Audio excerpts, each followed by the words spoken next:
When my father closed his eyes for the last time, he whispered, "I've taken care of everything for you, my daughter." 2 days after the funeral, my own brother tore up the will in front of me and said, "Now you have nothing. Either serve us or die on the street." For 30 years, I lived as a servant in the mansion that should have been mine. Well, good morning, good afternoon, or good evening, my dears. How wonderful it is to be here talking with you all. I'm Margaret Olivia Anderson, 78 years young, born in Savannah, Georgia. But today I live here in Monterey, California.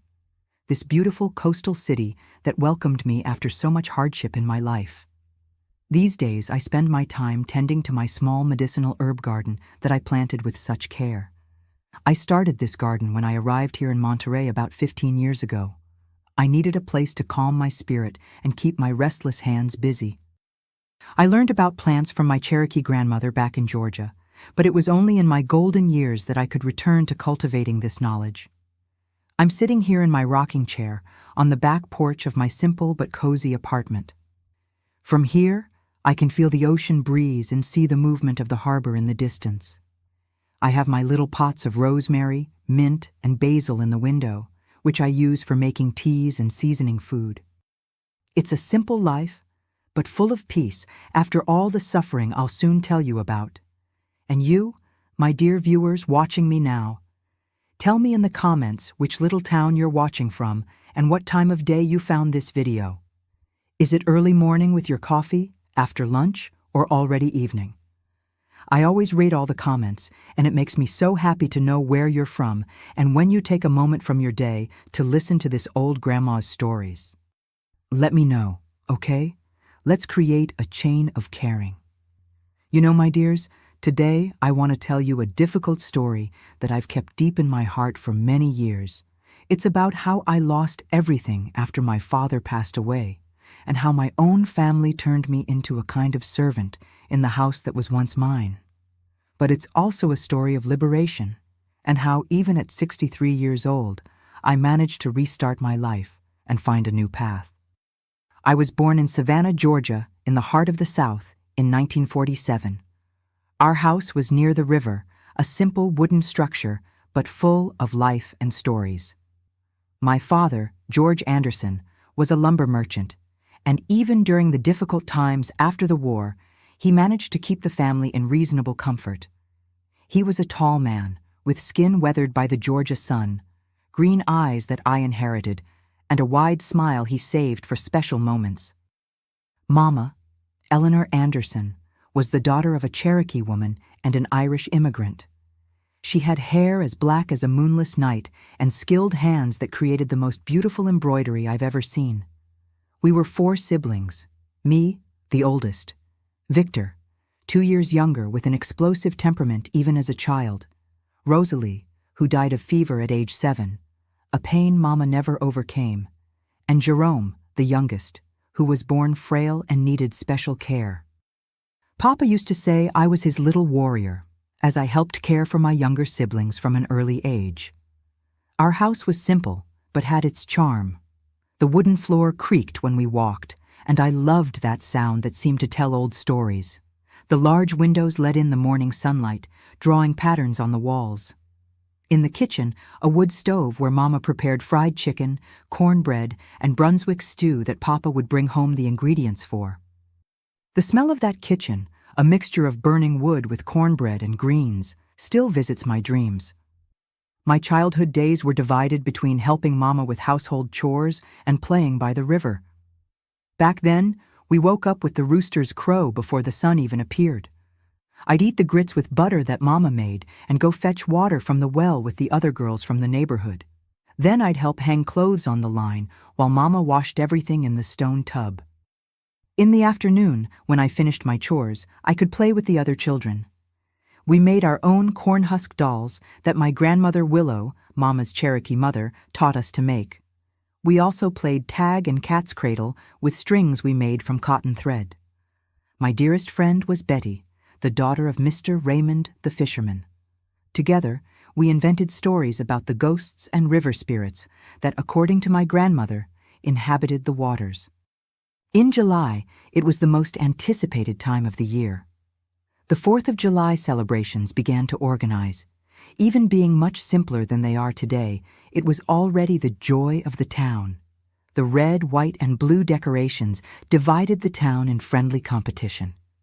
Our family helped make the costumes and decorations for the parade, sewing sequins onto outfits until my fingers hurt. At school, a single room where children of various ages studied together. Teacher Bernice taught us to read, write, and do sums.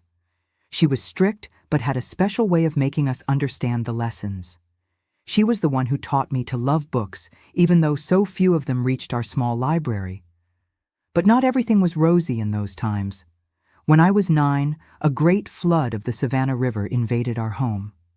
We lost almost everything, and Papa had to rebuild our lives from scratch. It was during this time that I noticed the first change in Victor. While I helped rescue what we could and care for Jerome, he would hide, saying it wasn't his obligation. Papa would scold him, but Mama always defended him, saying he was just a boy. I remember once when I was about 11, Papa brought me a new dress, a rare gift. Victor was so jealous that when no one was looking, he threw the dress into the fire. When I told Mama, she didn't believe me. She said I must have been careless.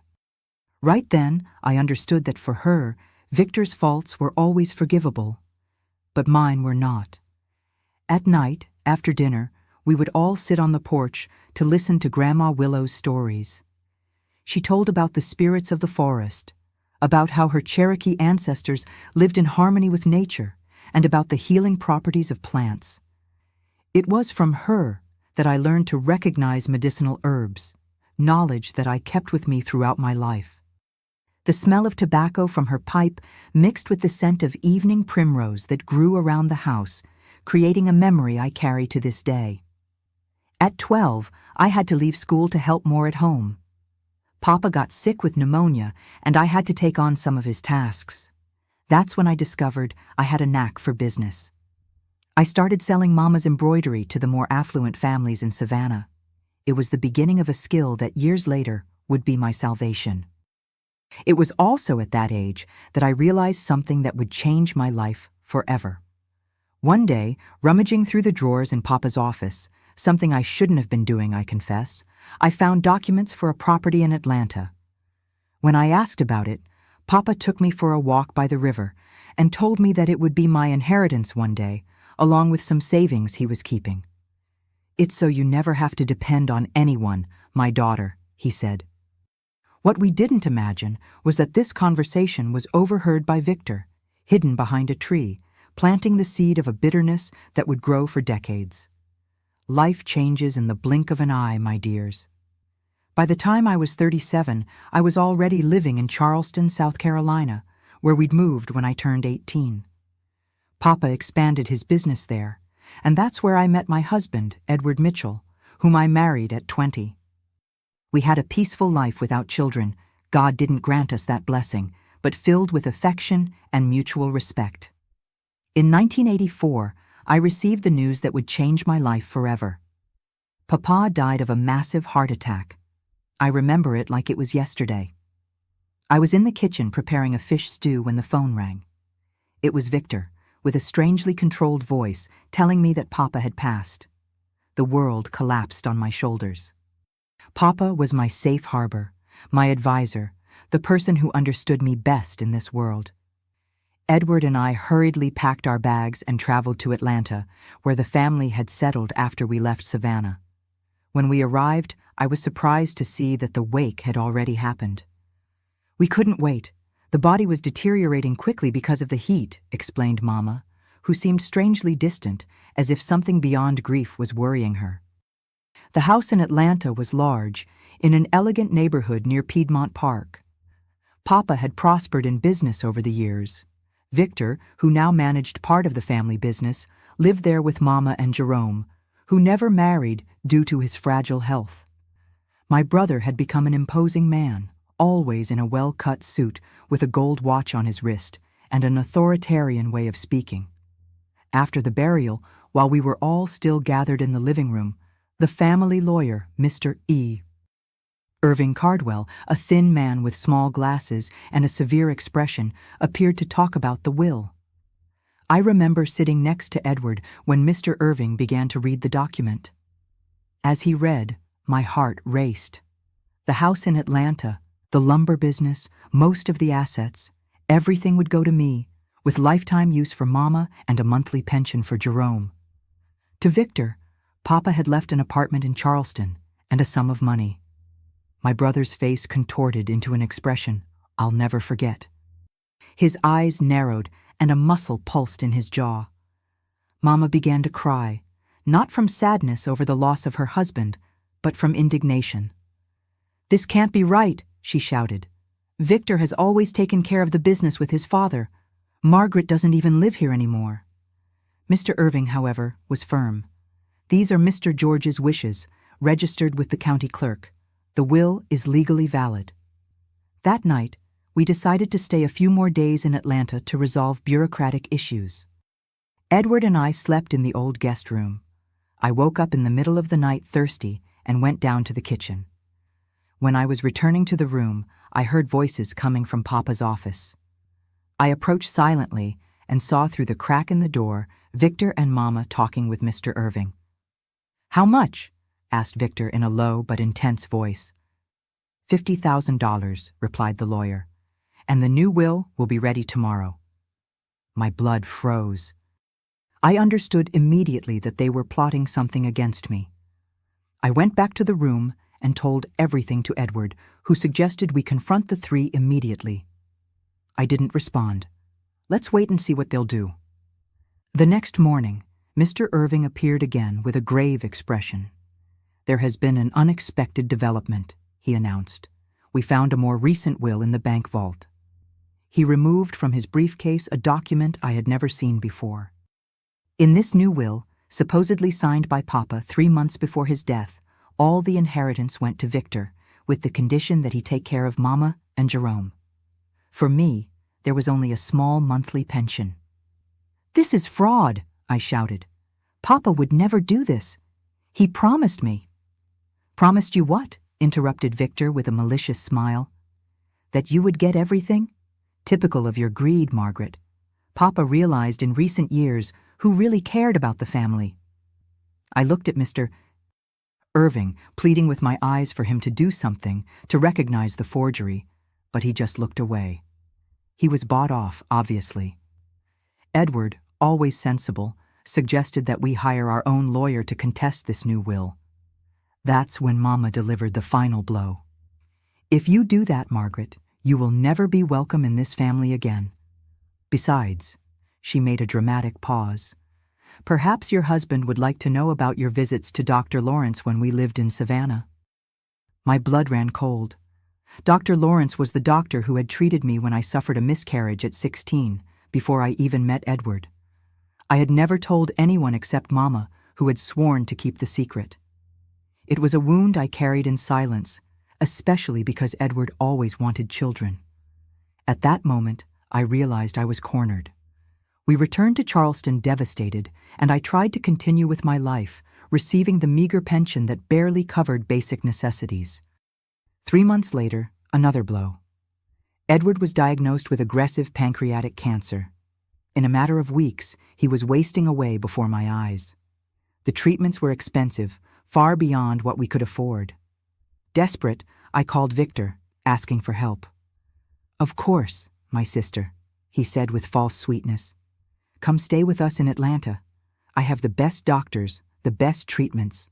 I'll take care of my brother-in-law as if he were my own brother." Reluctantly, but with no alternatives, we accepted the offer. When we arrived in Atlanta, Victor installed us not in the main house, but in a small, damp, poorly ventilated cottage in the backyard. He promised it was temporary until the guest room was renovated. That renovation never happened. Edward got worse every day. The doctors promised by Victor took weeks to appear, and when they finally came, they only confirmed what we already knew. It was too late. My dear husband died in my arms 6 months after we arrived in Atlanta on a rainy night in March 1985. The day after the burial, still in tears, I was called to Victor's office. He was sitting in Papa's old chair, an expensive cigar between his fingers. "Now, let's make things clear, Margaret," he said, blowing a puff of smoke into the air. "You have nowhere to go. You have no money, no home, no husband. But I'm a generous man. You can stay here with your family." I made a gesture to thank him, albeit with bitterness, when he completed. "In exchange, you'll take over the house services. The cook quit last week, and we need someone to clean, wash, iron, and cook.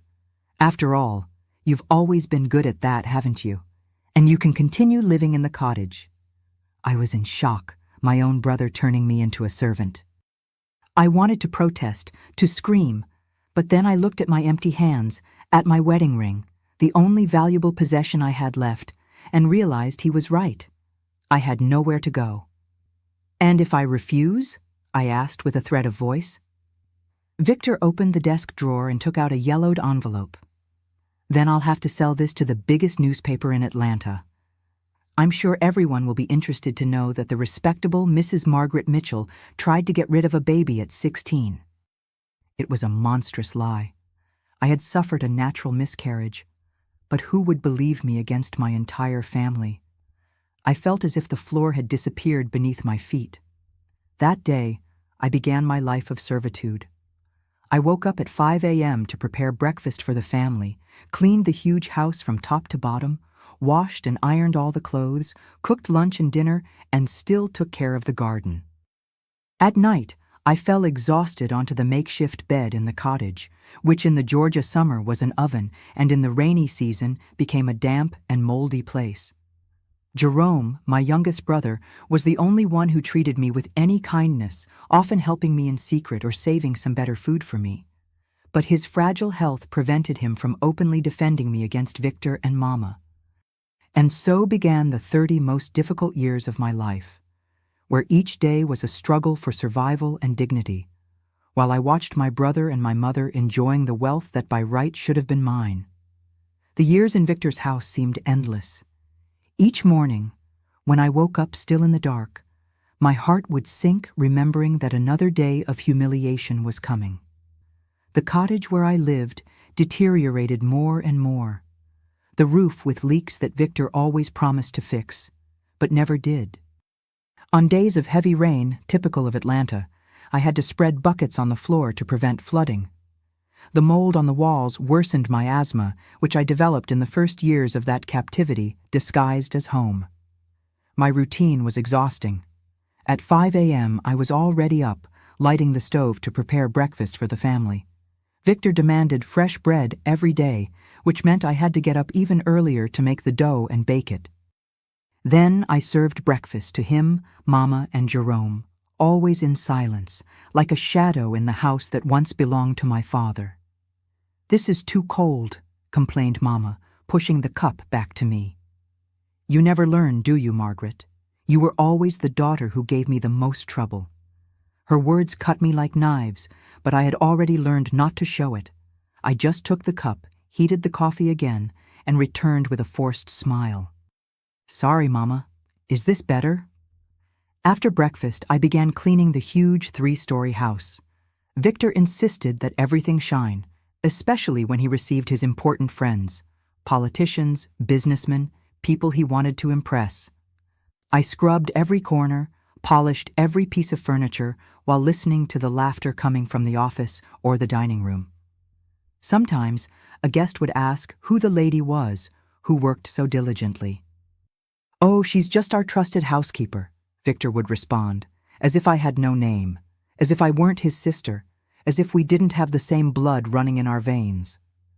Lunch had to be ready at noon sharp. Victor would come from the company, which should have been mine, to eat at home. I prepared the dishes he liked: fried chicken, cornbread, collard greens, recipes I learned from Mama, who now only criticized my way of preparing them. The greens are overcooked, the gravy is watery. There was always something wrong. Jerome was the only one who treated me with humanity. When the others weren't looking, he would thank me for the food. Sometimes he would leave a chocolate hidden in my cottage or help me carry something heavy. "You don't deserve this, Margaret. he would whisper. But his health was too fragile to confront Victor, and he also depended financially on our brother. In the afternoon, I washed and ironed the clothes. Victor demanded that his suits be impeccable, and Mama complained if she found the slightest mark on her silk blouses. The heavy iron and the Atlanta heat turned this task into real torture. My hands became calloused with marks from light burns I accumulated over the years. Sundays, which should have been for rest, were the days when Victor received the most visitors. I had to prepare elaborate lunches for 10, 15 people, serve everyone, and then clean everything up, often working until night. I was never invited to sit at the table, of course. I ate in the kitchen alone, the leftovers that remained. The worst of all wasn't the physical work, but the constant humiliation. Victor made a point of reminding me whenever he could that I was there by his charity.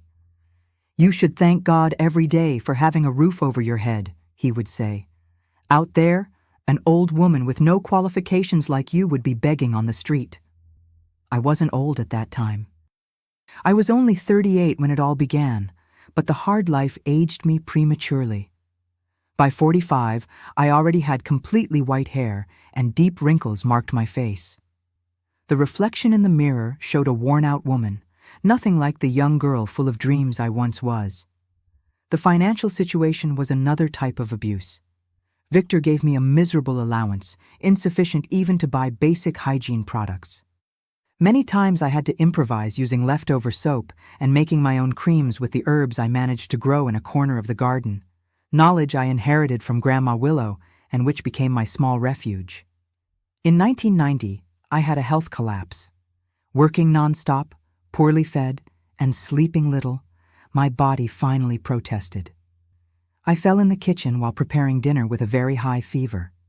I vaguely remember Jerome carrying me to the cottage, hurriedly placing cold compresses on my forehead. I was bedridden for weeks with severe pneumonia. Victor refused to call a doctor. "It's just a flu. She's always been weak since childhood," I heard him tell Mama. It was Jerome who secretly brought Dr. Oswald, a retired doctor who lived nearby and agreed to see me as a favor to him. "This lady needs immediate hospitalization," declared the doctor, horrified by my condition. But Victor objected. "We don't have money for the hospital," he lied, the owner of one of the largest companies in the region. Dr. Oswald, indignant, provided what medications he could and instructed Jerome on how to care for me. During this illness, I discovered something that gave me a small hope. Jerome, while arranging my few belongings, found an old memory box where I kept photos of Papa. Among them was a card with the name and telephone number of Mr. Albert Quinn, an old friend of Papa's who worked at the Central County Clerk's office in Atlanta. Perhaps he knew something about the true will. When I improved a bit, I called the number, using the kitchen phone while everyone slept. To my disappointment, Mr. Albert had died years before. Another door closed. The 1990s brought other difficulties. Mama began to develop dementia, becoming even more cruel and unpredictable. One morning, I woke up with her throwing boiling water at my door, screaming that I had stolen her jewelry. Victor, instead of recognizing her health problem, used this as another way to control me. "See what you do to Mama? The presence of an ungrateful person like you disturbs her." I began to care for her too, in addition to all the other tasks, changing her clothes, bathing her, administering medications. The irony was cruel. The woman who allowed them to turn me into a servant now depended completely on my care. Sometimes, in moments of lucidity, I thought I saw regret in her eyes. But perhaps it was just my desperate need to find some humanity in her. In 1997, there was a brief glimmer of hope. I found, hidden in an old accounting book of Papa's, the name of another lawyer who had worked with him, Mr. Arnold Bennett. I managed to locate him, already retired, living in Savannah. "Yes, I remember, Mr. George's will," he confirmed over the phone. "Everything was in your name, Mrs. Margaret. Your father feared exactly what happened. He knew your brother's nature well." My heart raced. Finally, someone who could testify to the truth. "Would you testify to this in court?" I asked, with my voice trembling with emotion. There was a long silence on the other end of the line. "Mrs. Margaret, that was so many years ago. I don't have any documentary evidence. It would be my word against that of a powerful businessman. And to be honest, your family has connections that could harm not only me, but my children and grandchildren. Do you understand what I'm saying?" I understood perfectly. Over the years, Victor had built a network of influence in Atlanta. Politicians, judges, businessmen, all frequented the dinners I prepared and served in silence. Who would dare to stand against him for an old housekeeper? In the early 2000s, Jerome's health worsened considerably. His heart, always fragile, began to fail. I divided my time between the household chores, caring for Mama, and the sleepless nights by his bedside. Jerome, sensing that he wouldn't have much time, began to confide in me. "Margaret, I know things about Victor, documents he hides, illegal business, tax evasion. It's all kept in the safe behind the painting in the office." This information lit a small flame inside me. Perhaps there was a way to recover at least part of what was taken from me. But I had to be cautious. Victor wasn't a man who would hesitate to do something drastic if he felt his position threatened. In 2005, the situation reached its most critical point. Jerome died of heart failure. I lost my only ally, the only person who treated me as a human being in that house. At the funeral, Victor made a point of playing the grieving brother, receiving condolences from all the big shots in the city. I stayed at the back of the church, almost hidden, as if I were just another employee of the family. In the same week, Victor called me to the office. Behind the imposing desk that once belonged to my father, he seemed bigger and more threatening than ever. "Jerome left a letter for you," he said, handing me a sealed envelope. "But before you read it, I want to make something very clear. If what's written here gives you any stupid ideas, remember that Mama depends completely on you. Now, are you going to abandon an 85-year-old lady with dementia? What kind of daughter would do that?" I took the envelope with trembling hands and returned to the cottage. Alone, I read the final words of my youngest brother. "Dear Margaret, when you read this, I will have already passed. Forgive me for not being strong enough to defend you as you deserved. You were the only one who really took care of me all my life. I know that Victor and Mama stole everything from you. I know about the false documents and the true will that was destroyed. I don't have much to leave, but the little I have is yours. In an account at SunTrust Bank Central Branch, I left a small savings. It's enough to start over somewhere else. The passbook is hidden under the third loose floorboard near the window in the cottage. Leave here, sister. Find the happiness that was denied to you for so long. With love, Jerome." Tears blurred my vision as I felt around the floor for the mentioned board. I found the passbook with Jerome's name and mine as the beneficiary. The amount wasn't a fortune, but it represented the freedom I hadn't had for so long. That night, I couldn't sleep. Fear and hope fought inside me. Leaving meant leaving Mama, who despite everything was still my mother. It meant abandoning the house that, by right, should have been mine. It meant admitting defeat after so many years. But staying meant accepting that those 20 years of servitude would turn into 30, 40 years until the end of my life. It meant never knowing freedom again. The next day, while serving coffee to Victor, he looked at me with that evil smile I knew so well. "Thinking of running away, little sister? Don't even try. I've already canceled the account Jerome left for you. As his legal guardian, I have that right, you know? The money will be used to pay for Mama's treatment." My world collapsed once more. How did he know? Had he read the letter before, placed some spy to watch me? The feeling of powerlessness was overwhelming. "Accept your place, Margaret," he continued, taking a sip of coffee. "You were born to serve. I've always known that since we were children. Papa may have been foolish enough to want to give you everything, but I corrected that mistake." At that moment, something broke inside me. It wasn't just the hope of freedom, but also the last thread of fear that held me back. I realized I had nothing more to lose, and when a person reaches that point, they become dangerous. "One day," I responded, looking him directly in the eyes for the first time in years, "you will pay for all of this, Victor. I don't know how, I don't know when, but you will pay." He laughed, a cold and cruel laugh. "I'm trembling with fear, little sister. Now go clean the bathrooms. They're filthy." The following years were of silent planning.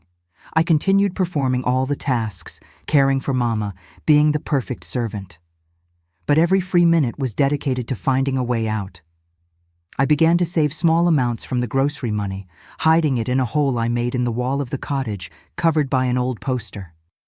Penny by penny, I built my future. In 2008, Mama died in her sleep.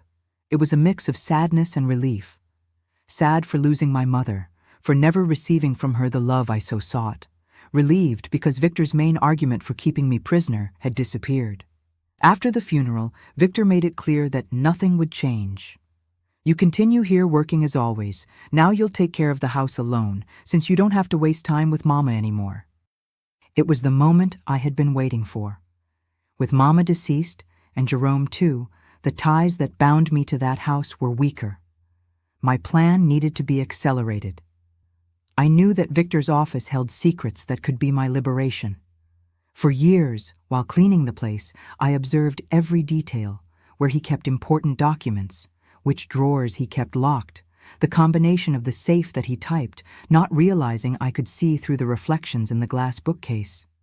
Fate gave me the perfect opportunity when in 2010, Victor announced he would take a business trip to New York and would be gone for a week.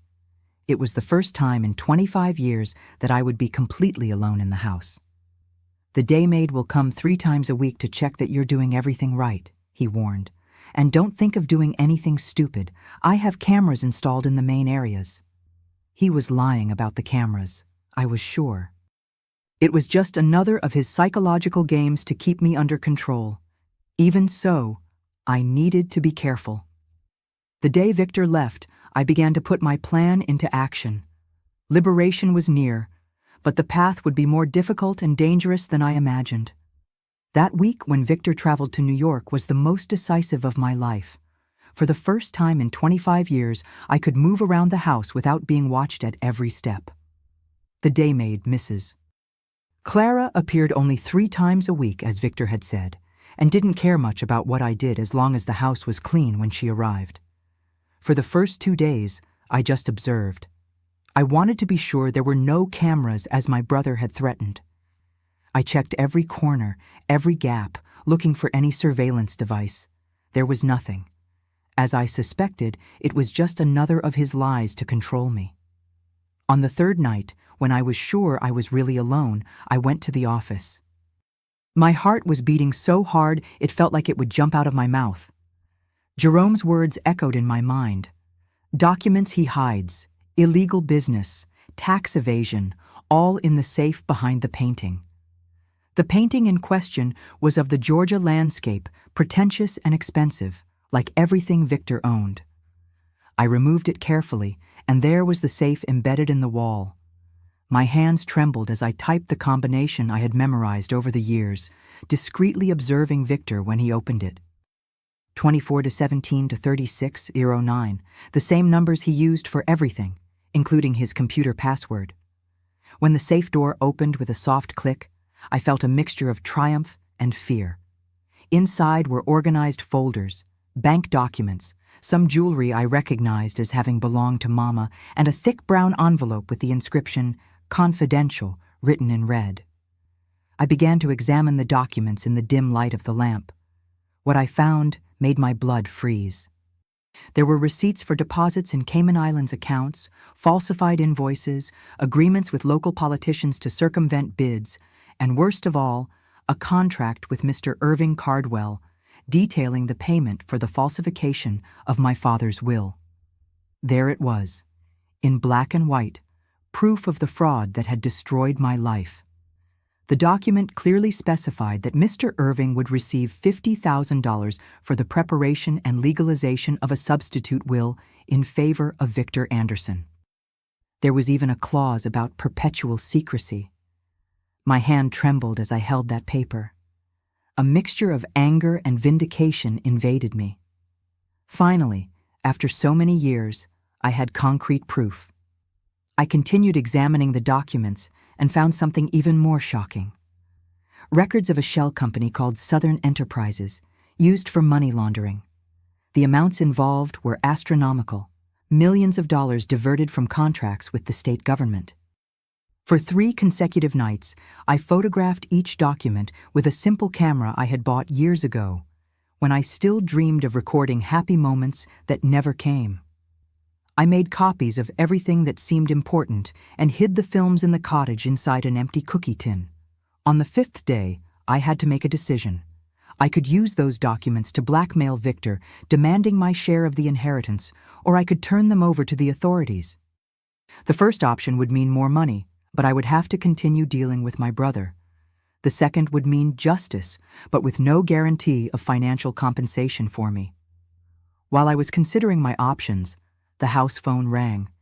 It was Victor letting me know he would return the next day, 1 day earlier than planned. "Is everything in order there?" he asked with that controlling voice.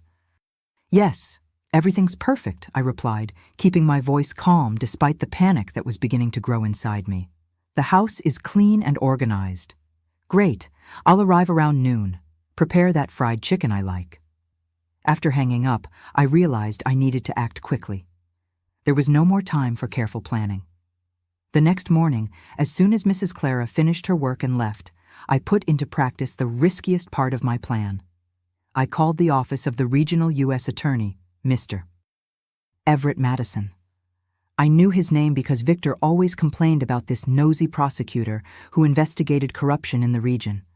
If there was someone who would be interested in the documents I found, it would be him. "Office of Mr. Everett Madison," a secretary answered. "Please," I said with my voice almost failing. "I need to speak urgently with Mr. Everett. I have evidence of corruption and money laundering involving Victor Anderson." There was a brief silence on the other end of the line. "Can you identify yourself?" I hesitated. If I identified myself and Victor found out, I would be in danger. "My name is Margaret Olivia Anderson. I am Victor Anderson's sister," I finally responded. "And I am at risk.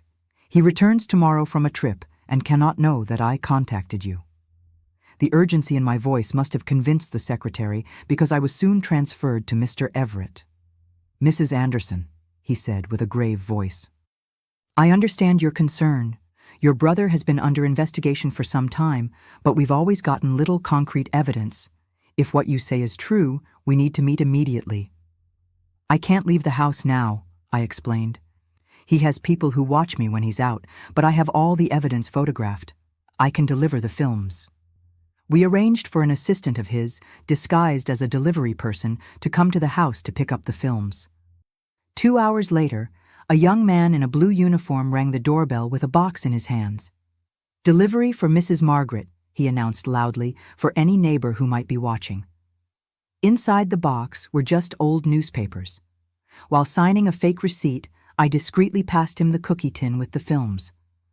The young man nodded slightly and left.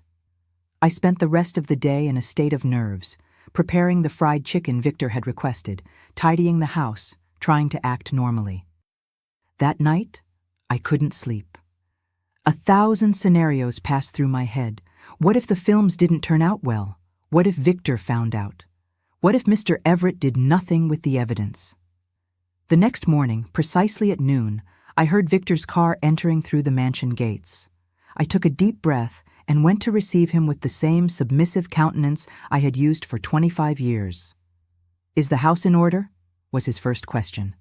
"No hello, or how are you?" "Yes, everything as you like," I replied, lowering my eyes. "The chicken is ready." Lunch proceeded as always.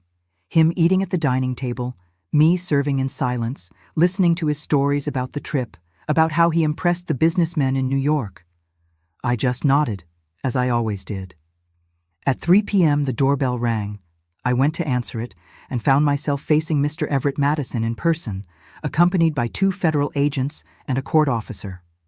"Good afternoon," said Mr. Everett. "We're looking for Mr. Victor Anderson." My brother appeared in the hall with the napkin still on his collar. "What does this mean?" he asked with the usual arrogance in his voice. "Mr. Victor Anderson, we have a search and seizure warrant for this residence and an arrest warrant against you," announced one of the agents, showing the official documents. "You are being investigated for tax evasion, money laundering, document forgery, and racketeering." Victor's face turned pale. His eyes darted from me to the agents and back to me. At that moment, he understood everything. "It was you," he whispered with such intense hatred that it made the hairs on my arms stand up. "You traitor!" "No, Victor," I replied, looking him in the eyes for the first time in decades without fear.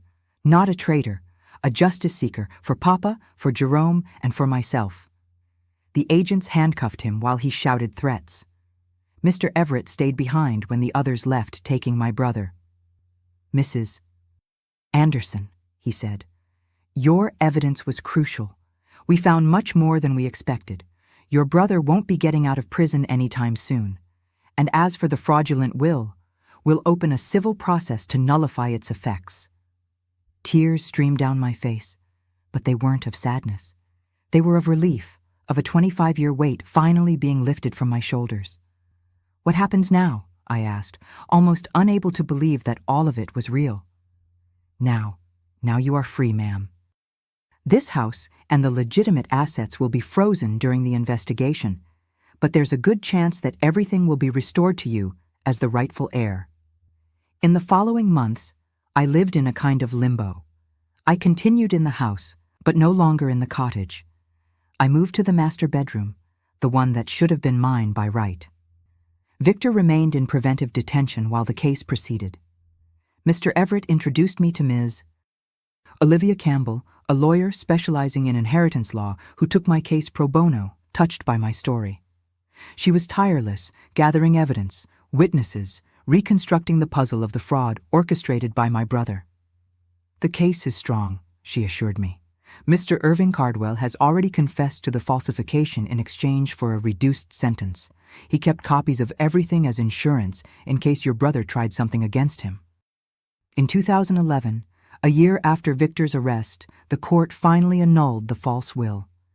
The judge determined that all assets that had been my father's, the house, the company, the bank accounts, should be transferred to my name with interest and corrections.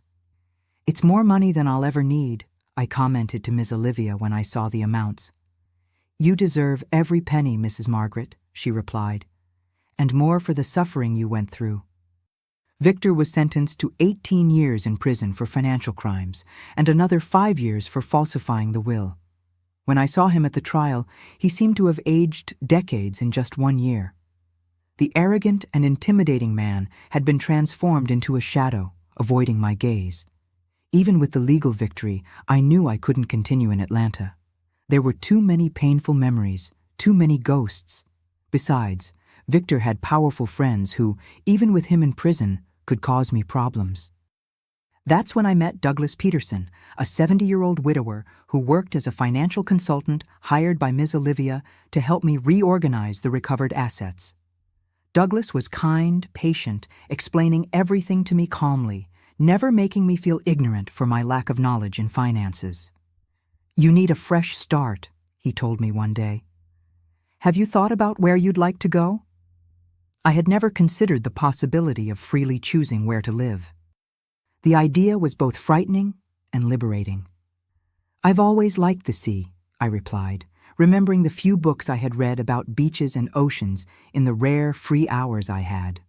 "A quiet place, far from here." "I know a city you might like," said Douglas. "Monterey, on the California coast. I have a nephew who lives there. It's a beautiful city, with good weather, excellent hospitals, and far enough from Atlanta to start over." So, at 63, I made the most courageous decision of my life. I sold the company that had been my father's. I didn't want anything that reminded me of the years of suffering and transferred all the money to banks in California. I donated the house in Atlanta to an institution sheltering women victims of violence. It was a way to transform a place of pain into a refuge of hope. Douglas helped me with all the bureaucracy, found a nice apartment in Monterey with a view of the sea, and even accompanied me on the moving trip. On the plane, looking out the window as Atlanta was left behind, I felt a mix of melancholy and excitement. I was leaving behind not just a city, but an entire life of servitude and humiliation. "Having second thoughts?" asked Douglas, noticing my silence. "No," I replied sincerely. "I'm just saying goodbye and thanking God that I survived." When we landed in San Francisco and drove to Monterey, I was amazed by the blue ocean that stretched to the horizon. I had never seen the sea before, only the Savannah River and its tributaries. The immensity of the salt waters, the sound of the waves, the different smell in the air, everything was new and fascinating. My apartment, located near Cannery Row, was small but cozy, with a balcony from which I could see the sea. On the first day, I spent hours just sitting there, observing the waves, feeling the sea breeze on my face, hardly believing that this was my new reality. Douglas stayed a week in Monterey, helping me to settle in, introducing me to the city, showing me how to use modern appliances that I had never handled before. When he returned to Atlanta, I felt a void. He had become my first true friend in decades. "I'll come back to visit soon," he promised as he left, "and you can always call me if you need anything." Gradually, I adapted to my new life. I learned to use a cell phone, to navigate the internet, to take the bus alone. Each new skill was a small victory against the years of isolation. I began taking courses at the senior center, where I met other women my age with whom I formed new friendships. Douglas fulfilled his promise and visited me regularly. Our friendship transformed into something deeper over time. At 65, to my own surprise, I found myself in love again. Douglas proposed to me during a dinner by the sea, and I accepted with a heart full of gratitude for this second chance in life. We married in a simple ceremony, with only the few friends I had made in Monterey and Douglas's nephew with his family. At 67, Douglas decided to retire permanently and moved permanently to Monterey for us to live together in the apartment that had become our home. They were years of happiness I never imagined I would be entitled to. We traveled, saw new places, enjoyed every moment as if they were our last. And when Douglas passed away peacefully in his sleep 5 years later, at 75, I felt not only sadness, but also a deep gratitude for having shared that precious time. Now, at 78, I live a simple but dignified life. Justice was done. I found love again and, more importantly, I found myself, the strong woman who always existed beneath the fear and submission. The damp cottage in Atlanta and the 25 years of servitude seemed like a distant nightmare, almost as if they had happened to someone else. But I carry the lessons of those years with me, the resilience, the patience, and the certainty that it's never too late to fight for justice and start over. Today, at 78, my life in Monterey is a daily gift that I thank God for every morning. My apartment near Cannery Row continues to be my corner of peace, with the balcony that gives me a view of the sea, that same sea that welcomed me with open arms when I arrived here 15 years ago, ready to start over. My routine is simple, but full of small joys that I value greatly after everything I've been through. I wake up early, with the first ray of sunlight coming through the window. I have my breakfast peacefully, usually an English muffin with cheese and a cup of coffee with milk. Then I take care of my small herb garden on the balcony. I have rosemary, basil, mint, lemongrass, and even a small sage plant that I managed to adapt to the climate here. A little reminder of my Georgia that I didn't want to leave behind. Mornings are usually dedicated to taking care of the house. Even though I could pay someone to do the cleaning, I prefer to do it myself. After so many years being forced to clean an entire mansion, I discovered that caring for my own space, at my own pace, by my own choice, is liberating. Each clean corner is an affirmation. This place is mine, and I take care of it because I want to. On Tuesdays and Thursdays, I attend the senior community college. I started with a basic computer course. I barely knew how to turn on a computer when I arrived here, and I fell in love with learning. I've taken courses in American history, English literature, and now I'm in one on herbal medicine that connects with the knowledge I inherited from my grandmother Willow. My friends from the community college are a treasure I cherish. We have our group, the Sea Ladies, ironically, all in our 70s. Zelma, Connie, Doris, and I meet every Wednesday for coffee on the waterfront. We share stories, recipes, and mainly laughter. They know my story and admire me for overcoming it. But to them, I'm just Margaret, the friend who makes the best herbal tea and tells stories about Georgia. On Fridays, I volunteer at the St. Vincent's nursing home. I teach the ladies to do crochet and embroidery, skills I learned from my mother and which, despite everything, are good memories I keep. Some of the elderly there have stories of abandonment that resonate with my experience, and I can offer not just company, but true understanding. On Saturdays, I receive a visit from my godson, Jimmy, Douglas's nephew, with his wife Tanya and their twins, Lucas and Leo, who are 10 years old. They are the family I adopted here in Monterey. When you're deprived of having your own children, as was my case, finding people to love and who love you back is an invaluable blessing. I always prepare a special lunch. My fish stew adapted with Monterey seafood is always a hit, and we spend the afternoon talking, playing cards, and sometimes taking a walk on the beach. My bedroom is still decorated with photos from the brief time I had with Douglas. It was only 5 years of marriage, but they were worth a lifetime. He taught me to trust again, to understand that not all men are like Victor. Sometimes I still talk to his photograph before going to sleep, telling him about my day, as if he could hear me. Perhaps he can. Financially, I live comfortably with the investments that Douglas helped me make. I'm not rich, and I don't need to be. I learned that true wealth is in peace of mind and freedom. I have enough to live well, to help others when I can, and even to take occasional small trips.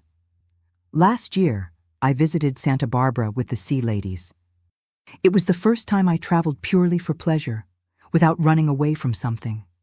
My health, considering everything, is surprisingly good. The asthma I developed in the damp cottage in Atlanta still accompanies me, but it's well controlled. I take my medications regularly and do light walks on the waterfront every morning that the weather allows. The sea air is good for the lungs and the soul. I never return to Atlanta. There's nothing there for me except painful memories. I know from mutual friends that Victor is still in prison, serving his sentence. I don't harbor hatred for him. Hatred would be like continuing to be trapped in that cottage, even being physically free. I prefer to move forward, although I never forget what I went through. Those experiences shaped me, made me the strong woman I am today. Sometimes, when I'm on my balcony observing the sea, I remember the girl I was in Savannah playing by the river, dreaming of a future I could barely imagine. I think of the young woman who discovered her father's will, of the wife who lost her husband too soon, of the woman who was enslaved by her own brother for 25 years. It seems I've lived many lives in one. The most important thing I've learned is that it's never too late to start over. At 63, when many already think life is coming to an end, mine was just truly beginning. Each day here in Monterey is a gift, a blank page where I write my story on my own terms. The nights are the most peaceful time. After a light and productive day, I like to sit on the balcony with a cup of herbal tea from my garden, often the lemongrass that calms, and observe the lights of the ships in the distance in Monterey Bay. I give thanks for the journey that brought me here, for the people who helped me along the way, and for the strength that always existed within me, even when I couldn't see it. When I go to sleep, it's with the certainty that tomorrow will be a new day of freedom. A freedom I conquered with tears, patience, and finally, courage. A freedom I will never again take for granted. My dear ones who have accompanied me this far, I feel that after sharing my story, I need to leave you with some words that might illuminate the path of those going through similar situations. Financial abuse against the elderly is like a silent cancer that erodes not just the assets, but the dignity and soul of the person. If you are a victim of financial abuse, know that you are not alone. Often, as happened to me, it's family members themselves who commit this type of violence. Children, grandchildren, nephews who control retirement money, who appropriate the house or assets, who take out loans using the elderly person's name, who threaten or emotionally manipulate to gain access to the patrimony. The first step to freeing yourself is recognizing that this is wrong and that you don't deserve this treatment.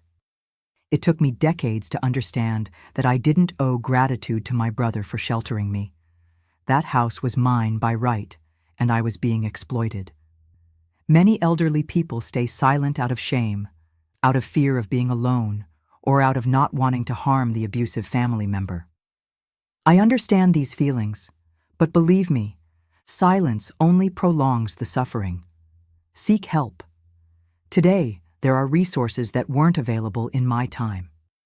The Elder Abuse Hotline at 1-800-677-1116 is a free and anonymous channel to report any type of violence against the elderly. In large cities, there are specialized services for elder care. Adult Protective Services also offers shelter and guidance. If you can't leave the house or fear reprisals, ask for help from someone you trust, a neighbor, a friend from church, an old colleague. That's how I managed to contact the prosecutor who changed my life. A single person willing to extend a hand can make all the difference. Documents are important. If you can, keep copies of deeds, wills, bank statements, any paper that proves your right to property or income. In my case, the photographs of my brother's documents were decisive in proving the fraud. Today, with cell phones, it's much easier to record these proofs. For those around an elderly person, be alert to the signs. Sudden changes in the financial situation, unexpected transfer of assets, social isolation imposed by family members, impediment of access to bank accounts or personal documents. Often, the elderly person doesn't ask for help out of fear or shame. An attentive eye can save a life. To professionals, bankers, doctors, social workers who deal with the elderly daily, you are a very important front line. A simple question about how the elderly person's resources are being managed can reveal situations of abuse. Don't be silent in the face of suspicions. What I most want to convey is that it's never too late to start over. At 63, when many think that life is at its end, mine was only truly beginning. I lost a lot of time, it's true, but I gained wisdom, strength, and mainly, freedom. Each day I live now has a special flavor because I know the value of being able to make my own choices. There is no age to be happy. There is no age to be free. There is no age to fight for your rights. As long as there is life, there is the possibility of change. I am living proof of that. If you know someone who is suffering financial abuse or any other type of violence, don't wait to act. A word of support, guidance on where to seek help, or even an anonymous report can save this person from years of suffering. If I had found someone like that on my path earlier, perhaps I wouldn't have lost 25 years of my life. I thank you from the bottom of my heart, all who have accompanied me on this journey of memories. It wasn't easy to relive certain moments, but if my story can help at least one person find the courage to change their situation, all this effort will have been worth it. My dear ones, please, if you know an elderly person who is being financially abused by children or relatives who steal their retirement, their assets, or control their money, leaving them in misery, share this video immediately with them.